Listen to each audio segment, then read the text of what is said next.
Today on LawNext, I am continuing my series of LawNext on location interviews while I'm out here in the San Francisco Bay Area with legal tech visionaries and innovators in some of their favorite settings. And today I am very fortunate to be sitting here with Pablo Arredondo.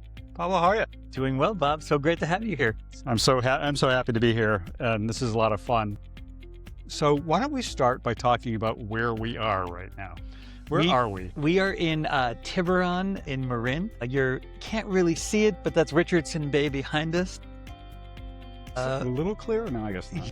I'm originally a wedding gift from a Mexican official to his daughter and the, I believe, Irish sailor that she had married. All of this was sort of gifted as a land thing. Then a naval town for a little while, and it was the southern terminus of a railway track up to Oregon. And more recently, though, I think it's, just a quaint little Marin town.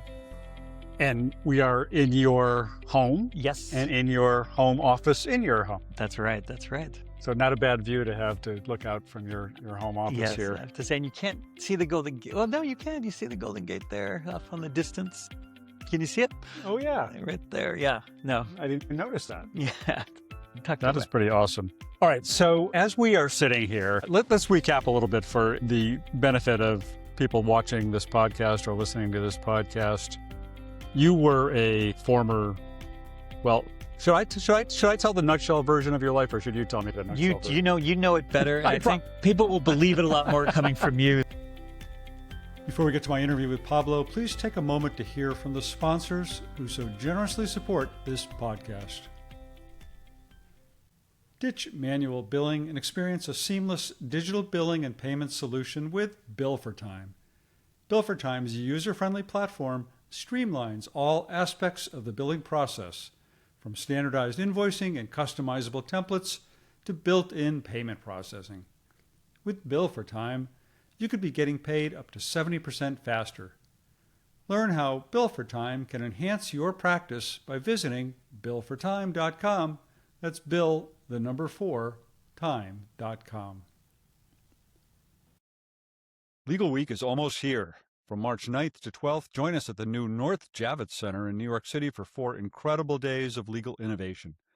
Explore the latest in AI, legal operations, litigation tools, and more. Don't miss your chance to lock in the lowest rate.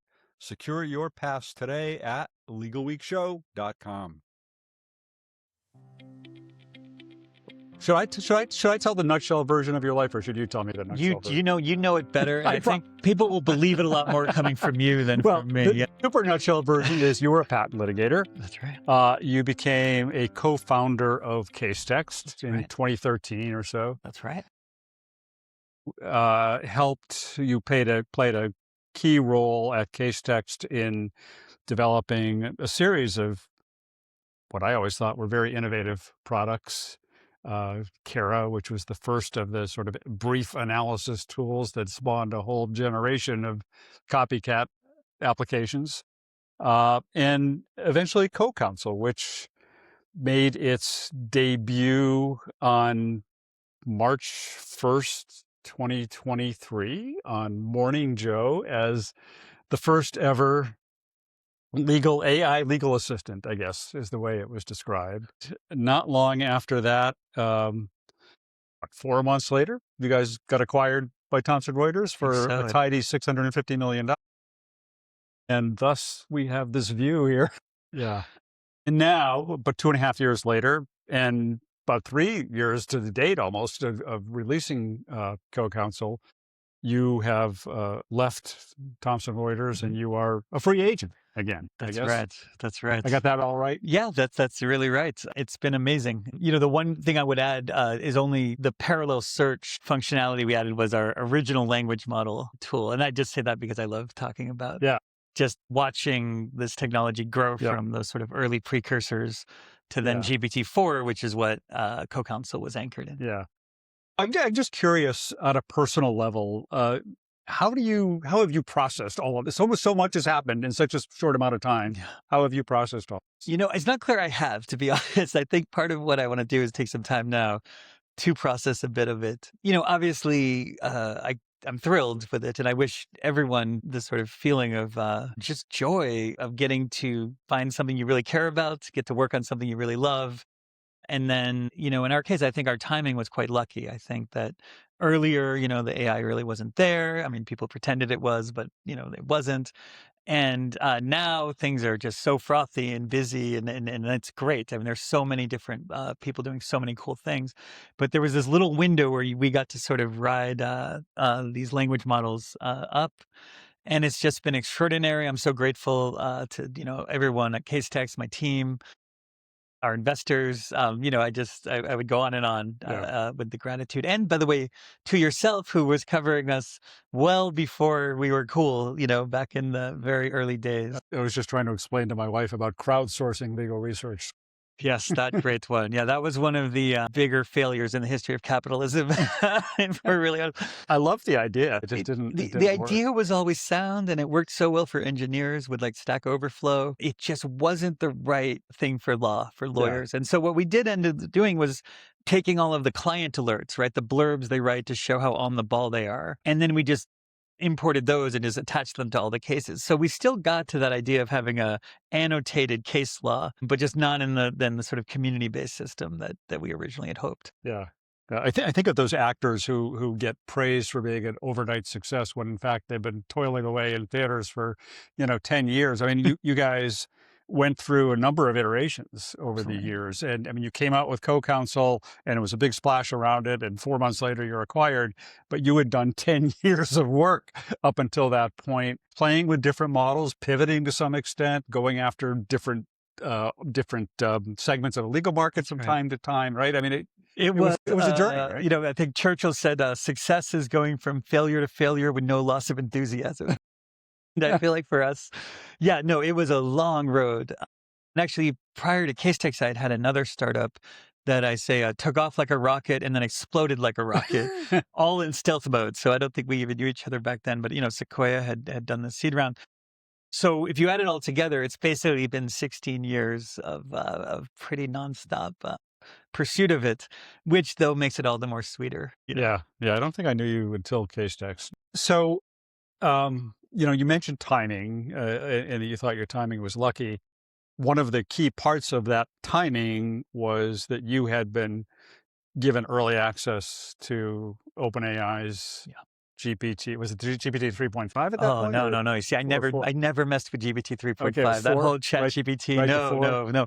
10 weeks before chat GPT. So there's an article you wrote about the ILTA conference, and I think that's August 31st, 2022.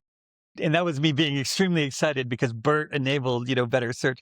2 weeks later, so September 16th, we got access to it. We signed, I'll never forget this. So Javed, who's now a co-founder of General Legal, I have to give them a plug if they ever saw this. Yeah. He had left to join Meta, but then come back to join us. And we went together to talk to OpenAI, and we said, "Don't you have like a $10,000 innovation license?" And they said, "It's 20,000 now." And I said, "Oh, that's a lot, man. I need to think on that." Okay, you know what? We'll do it. And I think that's been one of the best ROIs that you could ask for. And so so we got an NDA, and Jake and I saw a demo. At first, only 5 of us were allowed to see it, and so none of the company knew. And that was an interesting thing because first, like, we were just understandably singularly obsessed with it. And then bit by bit, like, subtle things would happen. Like, people would ask me for things, and I was like, well, let's see if GPT-4 could do it. And they were like, Pablo, this is some of the best, marketing copy you've ever sent to us. And I couldn't tell them. And then, so that was just an incredible period of developing out the set of skills that became Co-Counsel. And then 10 weeks after that is when ChatGPT came out, sort of everyone joined the party. But of course, ChatGPT was based on GPT 3.5. So it was actually based on an earlier model. And we had gotten, to go right to the what at the time was state of the art. And, when Sam Altman would say like, oh, we're going to be embarrassed about these models, I remember thinking like, how could you ever say that about something so amazing? And you compare it to what we have now, and it's true. It's like those were really crude models, no reasoning, Yeah. no test time and adaptation and stuff. So Yeah. Sometimes I feel like Forrest Gump, like I'm always in these places where, because you mentioned ILTA, and then a couple of weeks later, the other thing I remember, I don't know if you remember this, March 1st, Morning Joe show is when you announced this product. The evening before or the afternoon before, you were supposed to be on my podcast. Right. And we were at, I think, ABA Tech Show. And I think you had me come up to your like suite, tech Right. That's suite. right. And I got up there and I got like my mics and stuff. And you said, you know, we could do an interview, but you might want to wait. Sorry, Bob. I wish I could have talked to you about it right then, but I remember that. And you were sort of like, okay, I think I had enough credit with you that you were like, well, all right, if you're saying it, it's probably something. Yeah. So I kind of packed Right. up my mics and Oh, left. that's and, right. and And then all three of us jumped on a later. couple of weeks later, we That's had all right. three of you on the Oh, podcast to what talk an about what you'd launched. But amazing time. Yeah, that was incredible. I'll never forget kind of walking towards the Morning Joe, and I joke that I think they were hitting like the security button under the desk. Like, who are these two people with a laptop? yeah. So when you, at that point, when you launched Co-Counsel, did you foresee how transformative it was going to be? I mean, what did you think you were kind of putting out into the world? You know, I think that, like a lot of folks there, we anticipated that there would be a huge amount of change, not necessarily the types in some ways, but keep in mind that, you know, the sense of the acceleration that was happening, right, of how quickly things seem to be moving forward. If anything, I think we're a little bit behind maybe where Jake and I thought we'd be 3 years later. And I say that without resentment, but just, you know, the reality is that it takes time for people to adopt things. It takes time. And frankly, the models, there were limitations they had. They still have some. They still have some profound ones, but even more so then. But I think in the first 48 hours, Jake and I, we didn't sleep at all. And Javed and Ryan Walter, we were trying different things. Okay, so can you summarize a depo? Can you make a transcript outline? Can you? And each of those would be a company in the old world, right? Like we got to see, and I think I counted at the end we had 74, something like that, where I was like, these are individual use cases, any one of which I would run excitedly to tell somebody that we built. Right. So I think, you know, like most, right, when you see it and you saw its generalizability, we kind of knew, wow, this is going to be really huge. Yeah. And I think we're still kind of wrapping our head around what that means. Every week, there's a new piece of data or a new wrinkle. I don't know, did you see the UChicago study from Eric Posner that just came out? So they revived an earlier study from the 60s that was testing judicial competence, giving them questions. One of the tests was sort of, what if we couch it, same facts, but we couch it in pro-plaintiff or pro-defendant language, right? To see, are they falling for that sort of superfluous stuff? And, you know, always with all of these grain of salt, any study, go read the study itself. But I believe the headline was the judges were correct 62% of the time. And the AI actually scored 100%. Did not mess up I did once. not see that. Yeah, this is what I mean. 2 days later, you know, there'll be something else. So it's been a little bit, it is overwhelming. It's cognitively overwhelming to think about the stuff as hard as people who work on it think about it, or work applying it, I should say. And so, yeah, that's part of this rest and recuperation that I want to do, is from, frankly, just what has been just a nonstop obsession, contemplating all the different angles, the ways that this could help, and all the ways it could hurt too. I mean, there's one version of this where it's the new asbestos or something, and we're all like, I think my stepfather said most of our problems started as solutions. I think, you know, with AI, it's difference between getting it right and wrong is pretty profound. Yeah. So I saw you posting on LinkedIn recently. I think it was the link to Anthropic's CEO's sort of Dario. Yeah, Dario. I mean, and he's been really fantastic about weighing both sides of it, and kind of, I think he's quite sincere in understanding that there's a lot that can go wrong. Have we unleashed a powerful tool for better or a monster? You know, I think it's sort of both in a way. I mean, I think that my concern now has been, it's not even so much of like, you know, you have your cartoonish mistakes, hallucination, and somebody doesn't read the brief and stuff like that, right? I mean, which is just very sad, but I think something that most good attorneys aren't dealing with that, right? They're using the right models and they're checking their work. But what about when it's working and it's going well? What are the other things that are happening? So I just been talking with folks at BYU's Center for Computational Linguistics to set up a project where all we're going to do is just monitor the common law to look, are there statistical differences? Is the word length changing? Is the variation changing? Are there, you know, more M dashes?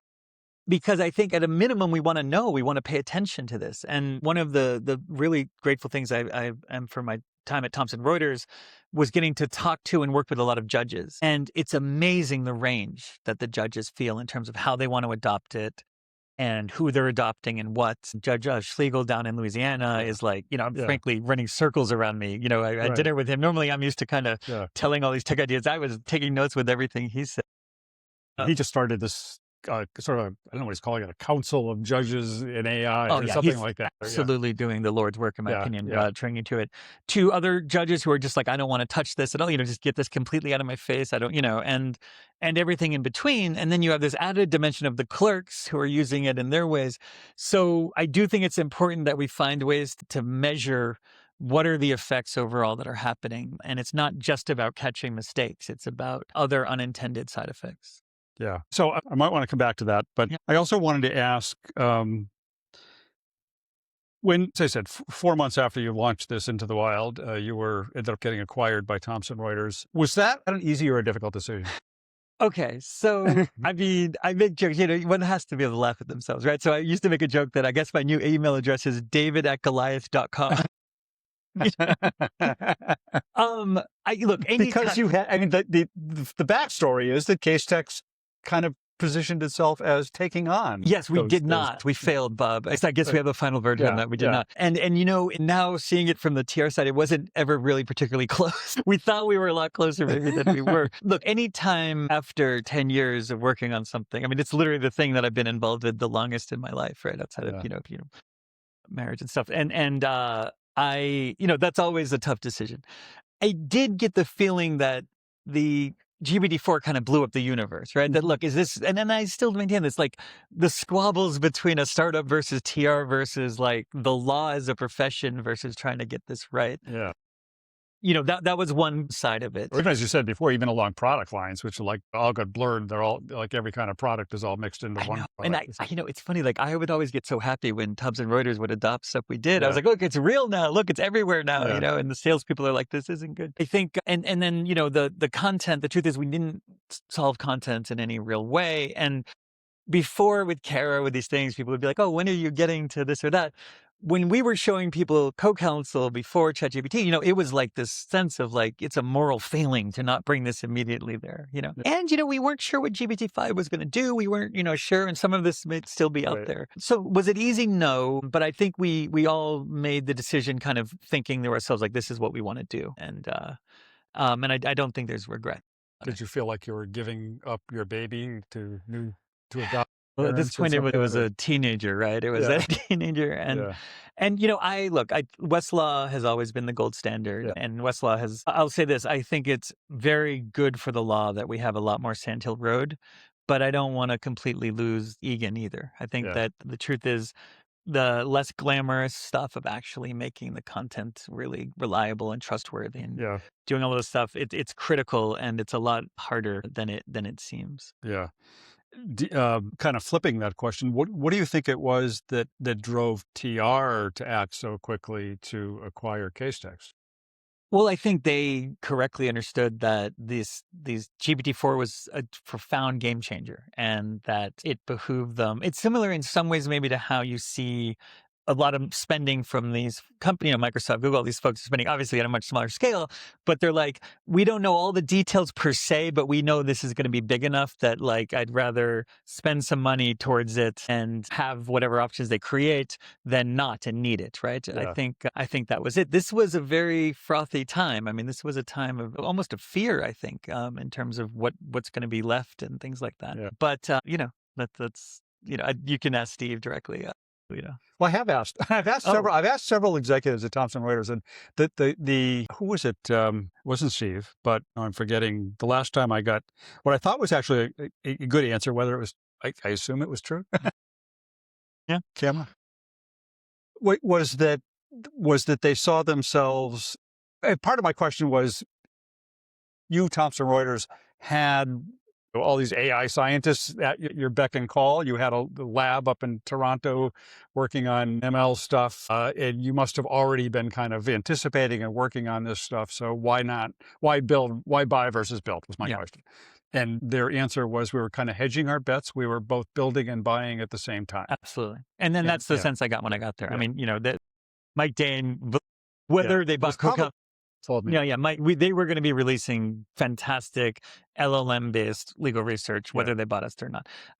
But I think, we did have like a big head start with it. And, Co-Counsel, it's also a great name, it's sort of a great brand. I'm not saying that's, worth 650 million alone, but so I think it was probably a host of factors. And then also just in a investor market or, Wall Street market where it's like, what are you doing? You better be doing something. Yeah. When you look now at Harvey's crazy fundraising and crazy valuation, Why is it crazy? Harvey launched right around the same time. It's not you guys crazy. did. It's big. It's not crazy. I mean, they've got Sequoia and Kleiner behind them. Those two get together. It tend to be a good show. I guess. I mean, you don't think it's great? You don't think you think I'd have all these subconscious reasons to resent them or kind of do you think? I don't. I absolutely love that they're out there too. I mean, are they the only solution? No, of course not. Are they the only thing? But all of this Harvey hate, I just don't get. I mean, this is they're doing fantastic work. They're bringing great people in. They're doing the very tough. I mean, and as is Co-Counsel and Thomson Reuters. Don't get me wrong. And I'm not saying they're the only ones. Yeah. But I don't necessarily think it's crazy. Yeah. And my question wasn't going to be so much, do you hate them? Okay, good. But does that ever give you cause to think maybe we sold too quickly? Maybe we could have done it and we'd be the billionaires and we'd be doing all the things. Yeah. I mean, I think you probably do wonder sometimes. You're always thinking about that. I think also though we had, Casetext 10 years in was in a very different kind of setup in terms of our capital structure and kind of where we were. Yeah. But no, I think they're great for it. I think it's funny because a lot of my career was trying to get people who were data scientists or ML folks to care about law at all. Right. I actually met Gabe before, like long before, just shortly, and we did this pitch, and I remember just being like, okay, Gabe, throw a rock. You're going to hit something that needs to be made better. Please do it. Yeah. We had published with DeepMind and stuff like that. Yeah. And so now it's sort of like I've gotten, like, they don't need me to beg them anymore to come, right? And I think, but I will say this. You gave, were you an advisor to them early on? No. I mean, literally, the only conversation I had with Gabe was saying, do this, do everything on that. And then, we were at different companies and things like that. But, I will say, and I think Winston says this as well, when you look at a company like Anthropic and DeepMind and OpenAI, they're now relevant to legal tech in a way that we're not, the field wasn't used to, or the industry really wasn't used to in the past. And so I think, that's, again, if you just look at it in terms of like sincerely loving this stuff, this is fantastic. What could be, in terms of the competition and the money and things like that, obviously it complicates things. Yeah. Well, the good news is if they pass the California billionaires tax, you won't have to sell off your money or get rid of your money or something. That's right. I'm immune. Way to go. I did it.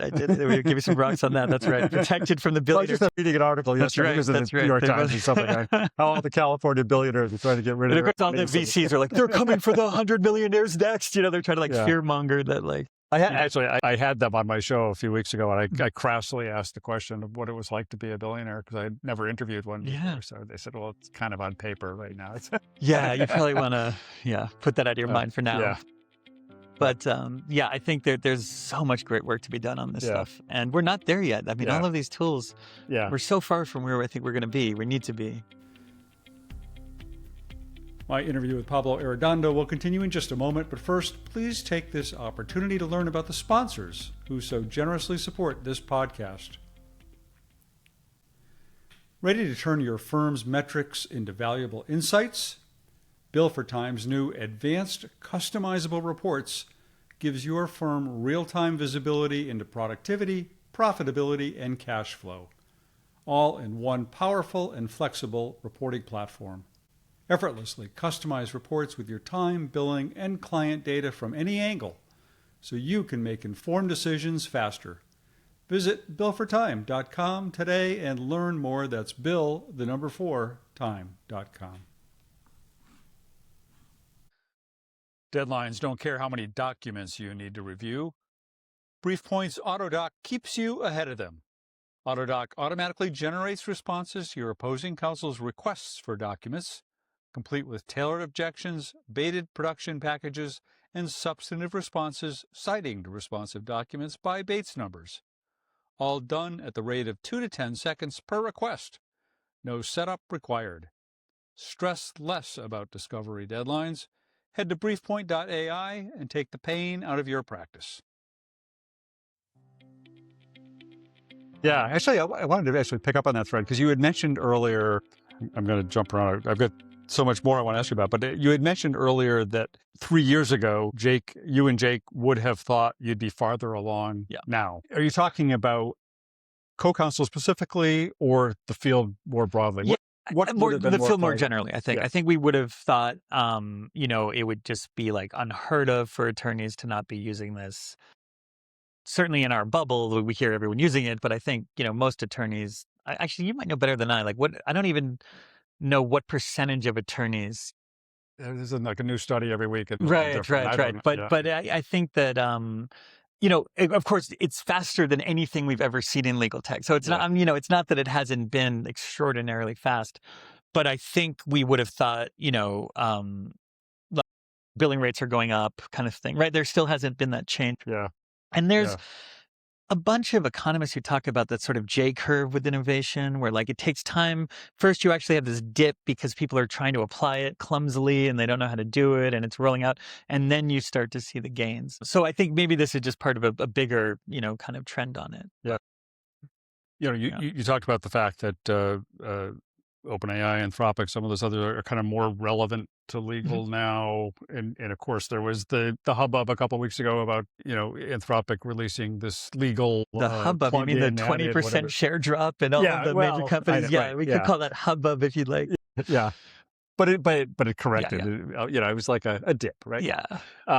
So what do you think about that? I mean, again, when I had the Harvey guys on a couple of weeks ago, I asked them whether they felt any threat, whether they felt that the foundation models were kind of a threat to their business model. And I think it was the first time during our interview that I saw Winston kind of flinch a little, like maybe he did. Of course he does. Of course. How can you Yeah, not? I right. mean, oh my God, these things are. I mean, it's one of these things where, okay, so I remember when Google Scholar, when I first started out in 2010, it was right when Google Scholar put case law up. And people were like, oh, well, that's the end of your legal research. Like, what's the point? And I went Yeah, and met with Anurag Anchar, the guy who runs it. And I was like, thank God you're doing this. Okay, now we need a citator. I need a this and that. He was like, we're doing none of those. I don't care about law per se. It's just another subject. But, the kind of thing that I would hear, and I think Microsoft, I heard this indirectly, was like, it's really not big enough to care about. But of course, Microsoft Word has 95% of the market of yeah, drafting, yeah, I mean, this is not a small thing. So even without trying, they had sort of owned drafting. I think with these new models, they're making these agents, even without trying. So sorry, I guess I get excited about this, but I read Carolyn Elephant's review of Cowork. And I remember back in the days, like running out of a movie theater because her review of Kara had just come out, and like ran out to go read it. yeah, And she noted this and that, and then she said, "But Claude Cowork also bait stamps." No, that's not because Dario's like, "Oh, I really want that e-discovery market," right? It's right. because somebody asked it to, so it does. Right? Yeah, And so once you have a thing where features that used to be like a mode, like, look, no one's going to go build out the 7 things you need for good e-discovery, are suddenly just like, no, that's just there anyway. It's a fundamental shift, right? So yeah, absolutely, it's a threat. For lawyers, it's great. For justice, it's great. It means that there's going to be a lot more competition. And the way you overcome it is by being even more amazing, right? Even more yeah, amazing and finding tailored, systems.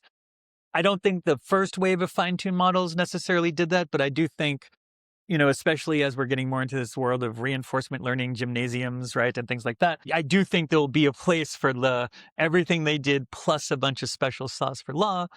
And then, of course, shout out to my recent employers. There is no substitute for content in these ways, and a lot of this stuff you do need. The good content makes a huge difference. So for all those reasons, I don't think it's fatal, but I think it fundamentally changes it, and everyone should be taking whatever they're doing, go try to do it on Claude Cowork, or yeah. go try to do it on Gemini, go try to use it with OpenAI, and then ask yourself, what are we adding? And if it's nothing, then you have to ask yourself some hard questions, right, Yeah. about what you can do.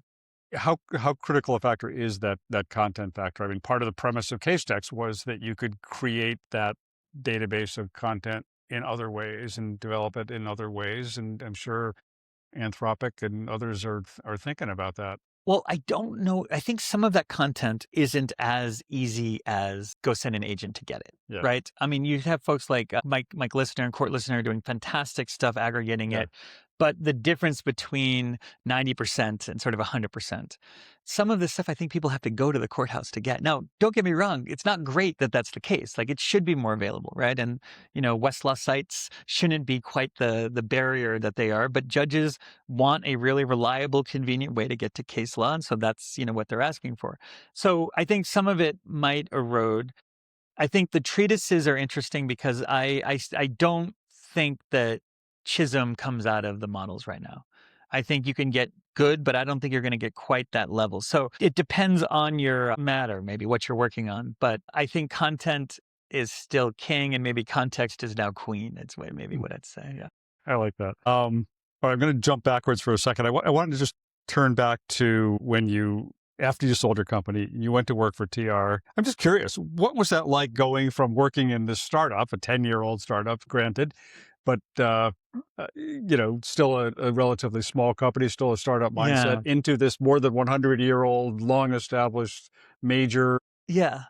Well, so they were really cool with me about. I jokingly called my little team the monastery in the sense that I was given space to go and keep prototyping and kind of work with my small team, right? So Java, JP, these folks who are now at Jitter Legal. That's the only last plug for them. I promise. I promise. I love those guys. Um, but it was definitely. I mean, it's amazing. There was a few things that would amaze me because I'd be in the channels, and then you see like, wow, there's like, if there's a problem suddenly in Spain, right? Like they all have to deal with it, right? Like what it really means to be a global company Yeah. with each different country's rules and regulations and servers and things like that. So that impressed me just that like it's very different to do it for real for the whole world, millions and millions of attorneys. There were definitely meetings where I'd walk in and be like, I'm sorry, I seem to have entered a symposium. And they'd be like, no, that's just the design team for this or product team for that, right? I mean, it was a little bit strange to see just how many people are involved in things.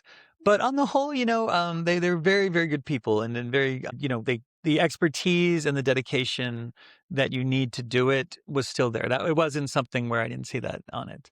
One of the classic tropes is that it's harder to drive innovation in a large organization like that. Was that your experience? Or? Well, I mean, because what it's mean to drive, you're saying you're going to put it out at scale again around the entire world. Yes, that's harder. I mean, the days where Jake and I and Laura could like have like an argument that then led to like Yeah, us moving the yeah, whole product line, right? Laura would say, "Me less so. I was always trying to have a plan." Like, yeah, that's not there as much. I think that they've risen to the occasion of the language models as much as anyone. yeah, So yeah. yeah. Are you good with the direction Co-Counsel has gone in since the acquisition? I'm just impatient for all of it.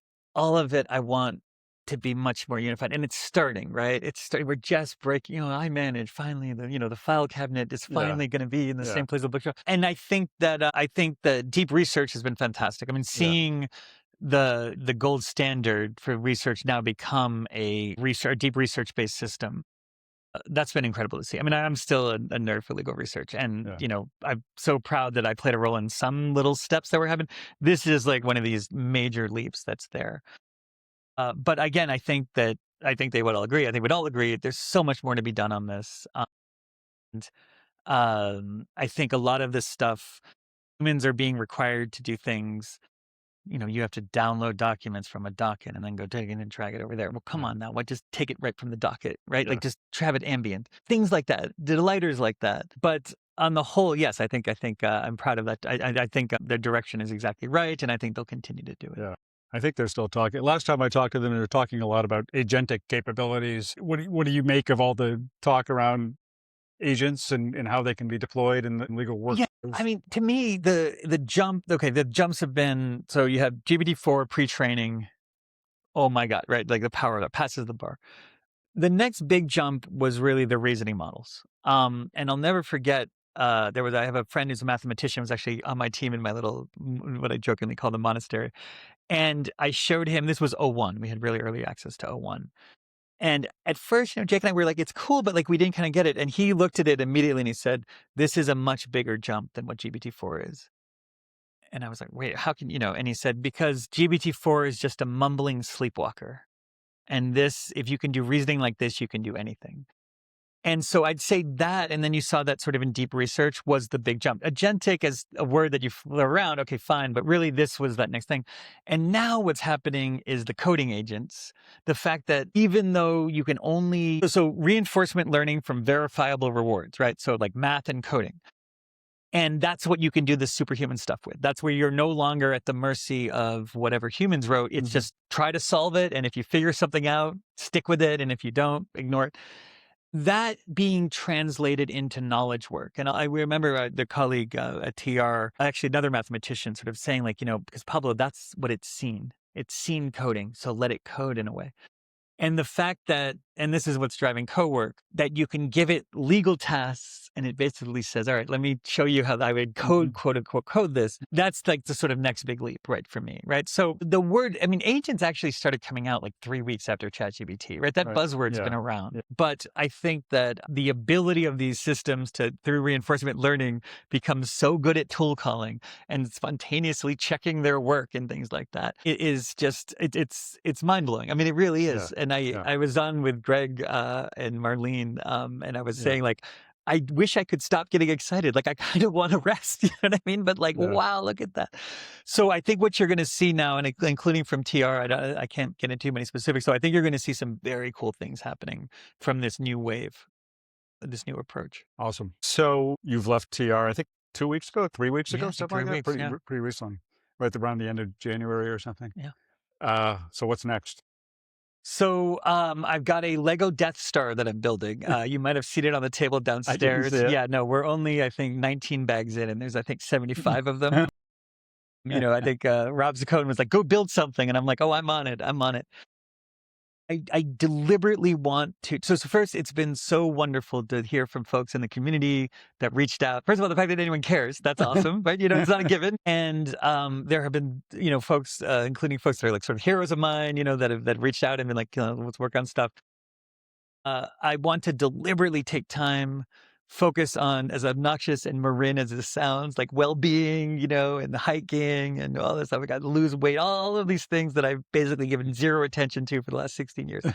And then decide where to put my shoulder next. But, it'll certainly be in legal tech. Like I'm not modeling. I'm not going to switch to modeling in case anyone's worried. I don't know. Build something new? Do you want to advise? Do you want to, what do you see as potential roles? Advising, definitely. I joke it's sort of like a methadone for a founder to be like, okay, let me go hang out. Let me give you some advice here from a founder, how that's going. So there's a few startups that I'm kind of advising.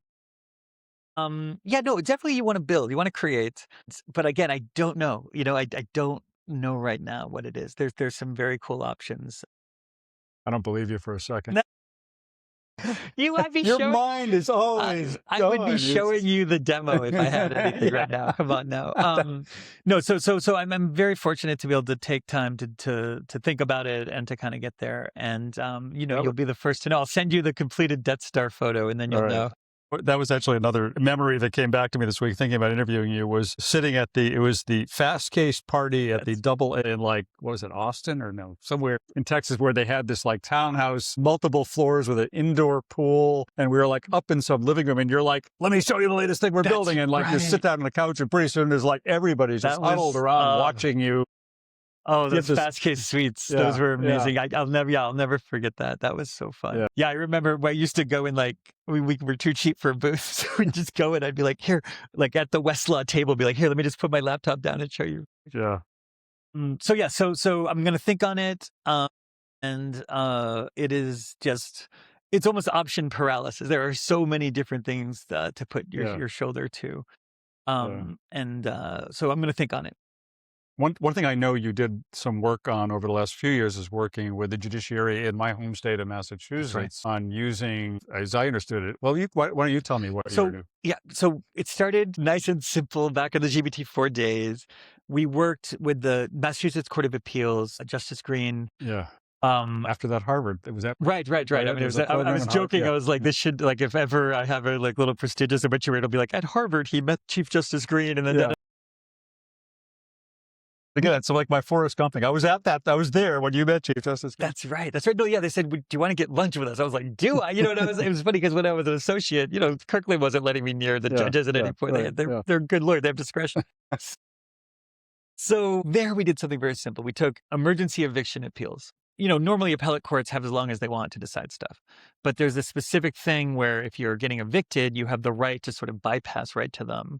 And so it's actually a more sort of time sensitive thing. And so working with their staffing, their great clerk, Patty, we just built something that took the internal filing, could not be more basic in some ways, right? Like just created a kind of organized summary, went to like another database to check things that now we look at it and like, okay, yeah, no kidding, you can do that. But at the time, it was still really cool. And that was a success. He's like, you're allowed to say that is a success. So boy, am I taking him up on that offer. But what then over the last year and a half, and this is with other judges, we've gone further into like bench memos and then even into drafting of opinions. And this is fraught. This to me is I felt a lot of ambivalence about it because my God, this is the very fabric of law that they're creating here. And like, what does it mean to introduce it? And I'll be honest, my thinking evolved on it from kind of saying, no, we'll do bench memos, but that's as far as I want to go. Mm-hmm. Because, I've been debating this with some professors who, said probably you have a romanticized view of language here. You're like overthinking it. But the trial court judges are like, do you think we're back here debating, should I say kingly or regal here? Right? Right. No, we are so swamped. We're so overburdened. Yeah. And so I'm like, okay, in that context, right, the calculus might be different. And I think then the appellate judges a little bit more are like, look, I'm glad it can find if the address has been mistyped, but that's not really our concern, right? Yeah. So I think that is one of the most important things that we have to get right. Shlomo Clapper is doing great work in that. Westlaw is going to be doing some great work in that. And, it's in the start of doing it. Ross Guberman, of course. I mean, Ross has been helping them, correct run-on sentences for so long. But I think, so he's sort of well-positioned, I think, to kind of evolve in that. Yeah. And then the judiciary itself, right, is starting to do it. I don't know the answer. I don't know, like, this is the correct answer.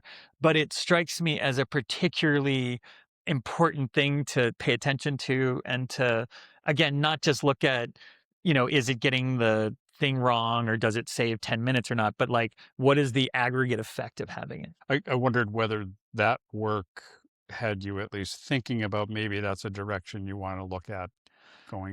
I mean, it's funny. So I almost, right before I met Jake, I was going to start a company called Movement that was just going to be a word processor for lawyers. It was nothing but that. And I had I have this spiel, even going back to the pitches on the Sequoia back in 2010, like, my wife's a screenwriter. No one in LA uses Word. Do you know this thing? Yeah. Nobody uses Word.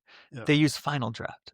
And it's made only for screenwriting. Yeah. So if you hit tab, it goes to like interior, exterior, right?